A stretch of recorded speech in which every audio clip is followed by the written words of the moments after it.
welcome very much for meeting me again. Yeah. Today we have the questions from our readers, audience, which I will ask. I will ask instead of my audience. Yeah. Oh my God, my English. Let's start with the beginning. What's your personal intention to provide a VPN service?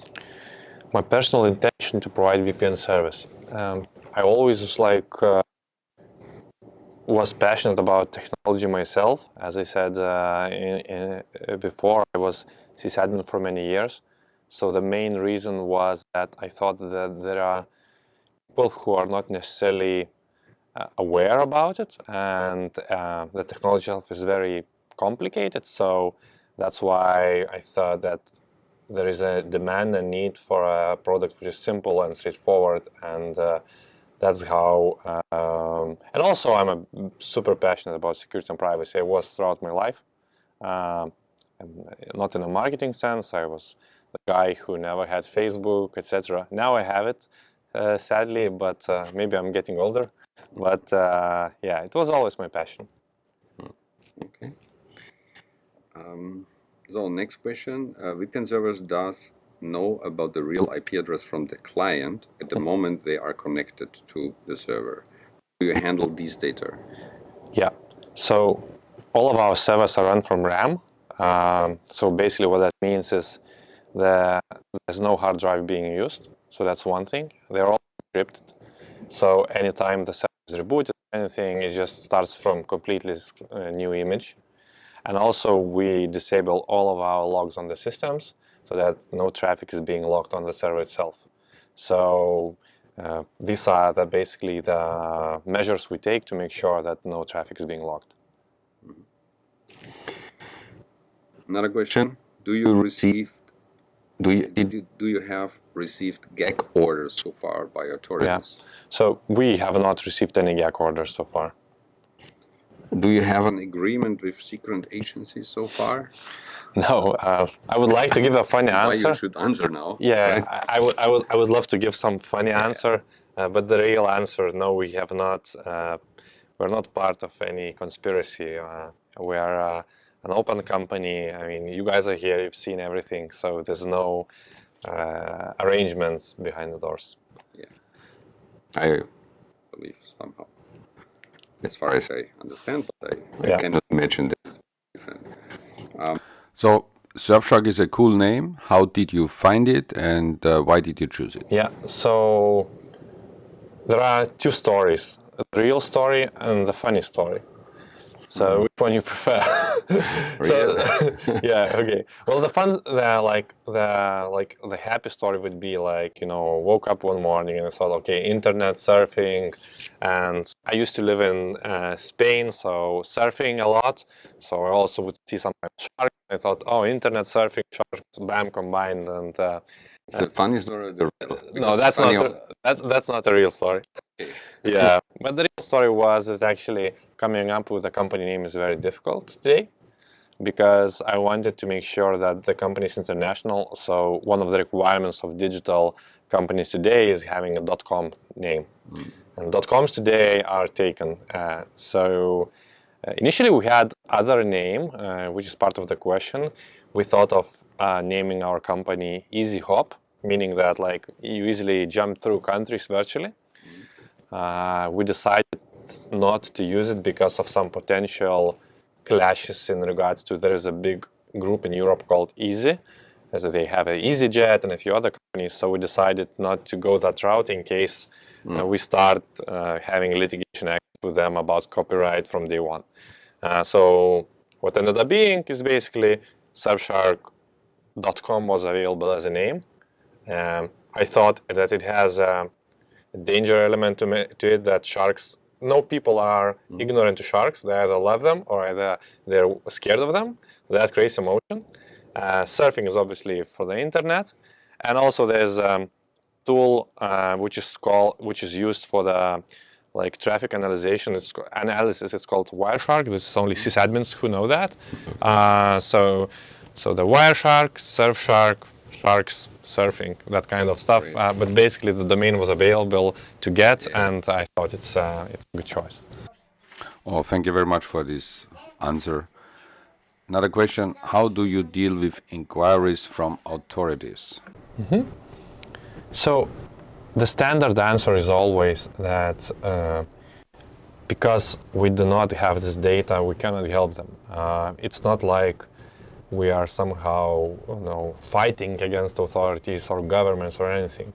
It's just our service, according to the laws of the company where it operates in, does not contain user behavior, user traffic. It is not required for us to contain it, so we do not have this data. This is the standard answer, and it's going to remain like that. Thank you very much for this answer. It's pretty clear. Next question, how many data do you handle for your clients already? That's a difficult question because we have quite a few servers around the world. Yeah. So I don't know by heart the number, but all I can say is that we look on the load on a specific locations, and if the load is the capacity, the servers are overloaded, we're expanding that service in those locations. But I don't know what is the total number. Okay. Wow. And it will be daily, maybe different. And it's yeah, of course. All the time, of course. I guess. Yeah. Next question. What would be personally for you a reason to stop offering the service? It's a difficult question. However, I think that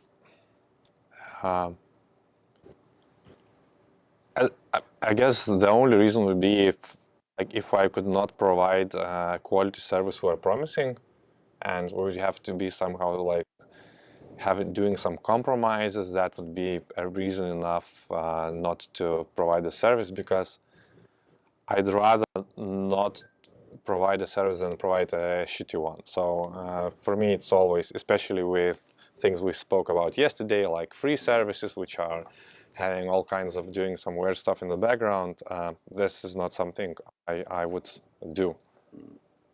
Okay, that's good.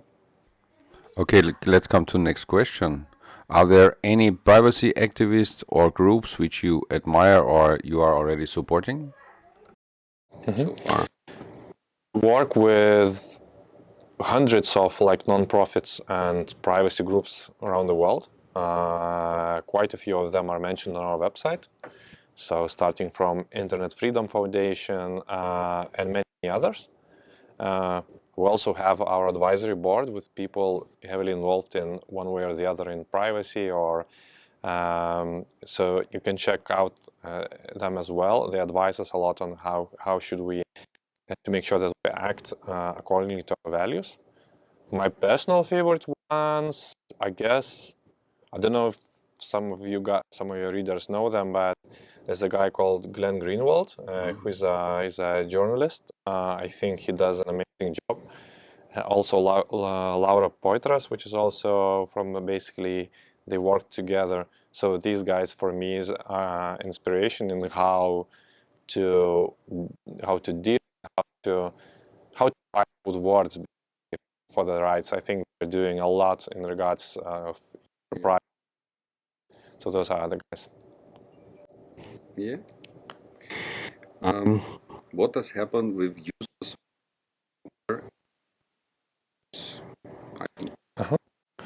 Yeah. So in our case, I mean, users can choose to either use their DNS servers if they don't, for some reason, want our DNS servers to be resolving their requests. But it's the same setup as VPN server. Logging is disabled there. They run from RAM, and it's not being logged. For us, there is no, well, there are many questions about that. This is not our business model. Our business model is providing a subscription-based infrastructure, and we use that.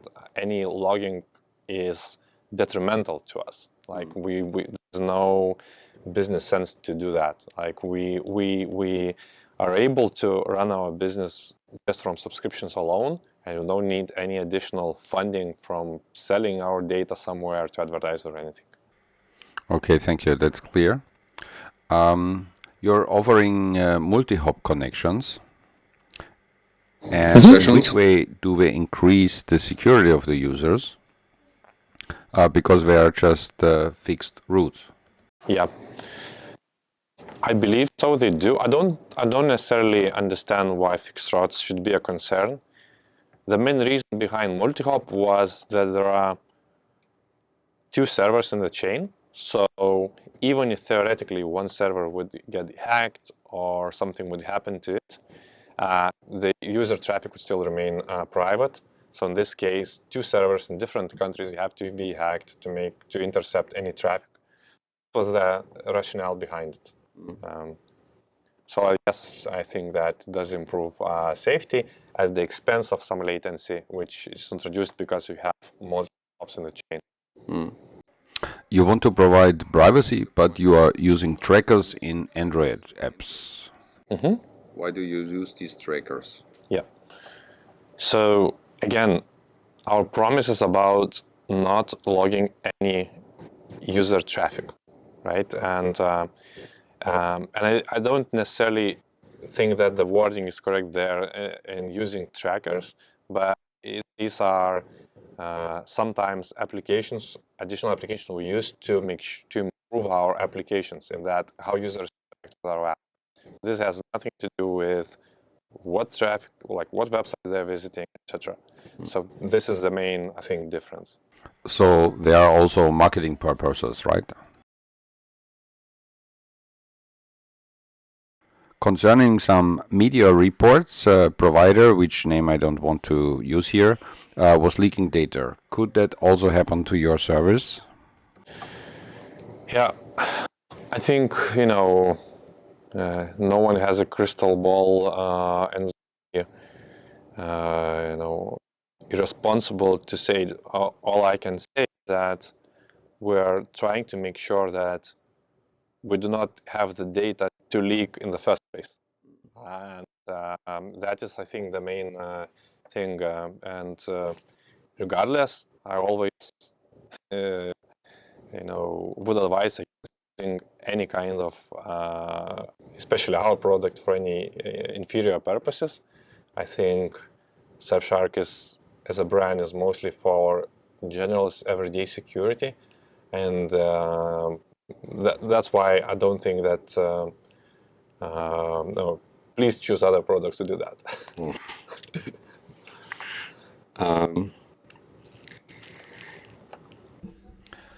The next question is about that other providers' former secret agents were involved by operating the services. How make you sure that that won't happen? And are you a secret agent? Yes, I keep telling that story that I am a secret agent, but it's just to my wife. Yeah.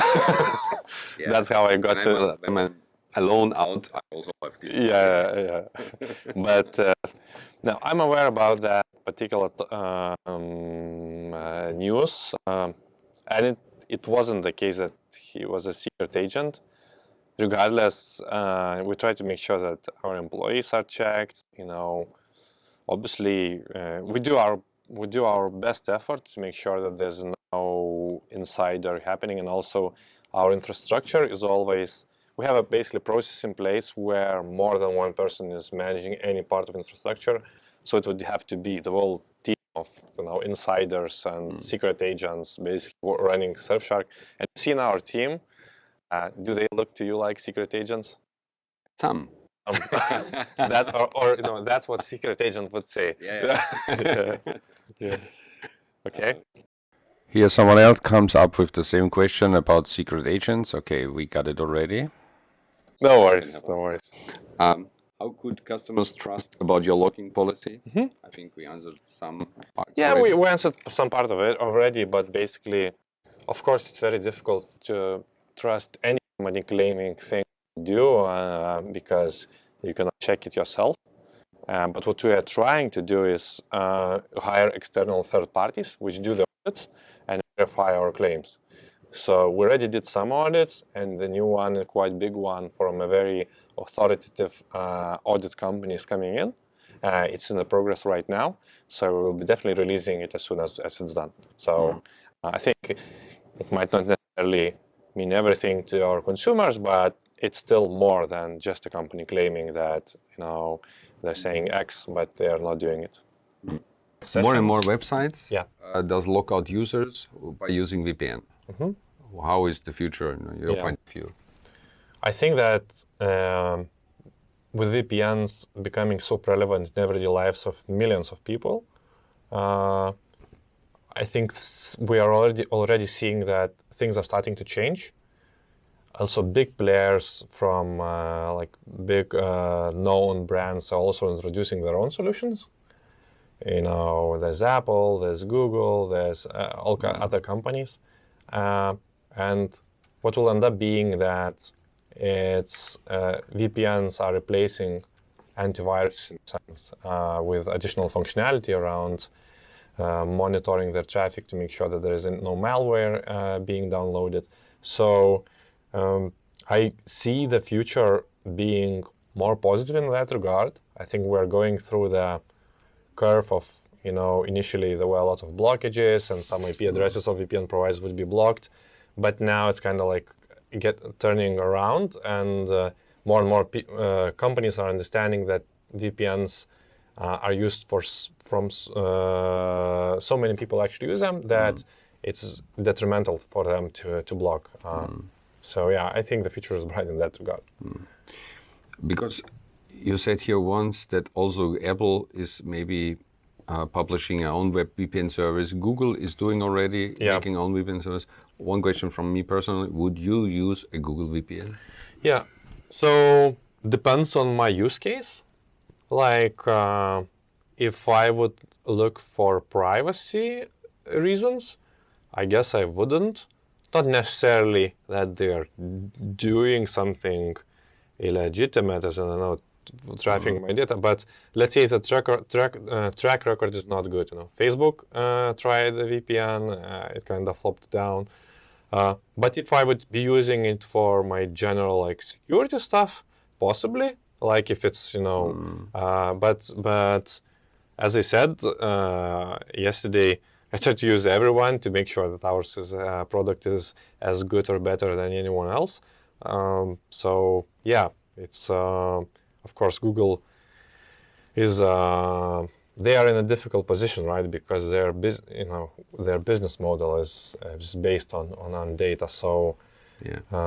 It's interesting why they chose to try to explore this solution. And Apple, they are not doing like a proper VPN. They are doing some kind of like a proxy called like Relay, which just shows that there is a need for this. There is a need for this, and also it will be very difficult to block VPN companies because you will be basically blocking half the internet. Yeah, or all iOS users. Yeah. So, sure. Do you use your own or rented or virtualized servers? Yeah, so we might run hardware, but we manage it completely ourselves. There's no access to the servers other than dedicated servers. Yes. Did servers from you already got confiscated? No, we haven't had such a case. Well, we are done. Awesome. That was the question from our users. Thank you very much. Yeah. Thank you very much for your time. Hey, it's always a pleasure to answer some of those questions, even though some of those we get often from our users anyway. But yeah, hopefully I clarified some of the points, especially when people sometimes mistake the for example, limiting of connections and logging, and just clarifying that. Yeah, so, I think you did very well. Super good. Right. Thank you very much, guys. Can we make one picture, you and me? Yeah. Maybe let's do it outside. It's better light. Sure. Can you make? Yes, we don't need that microphone anymore. Super cool. Yep.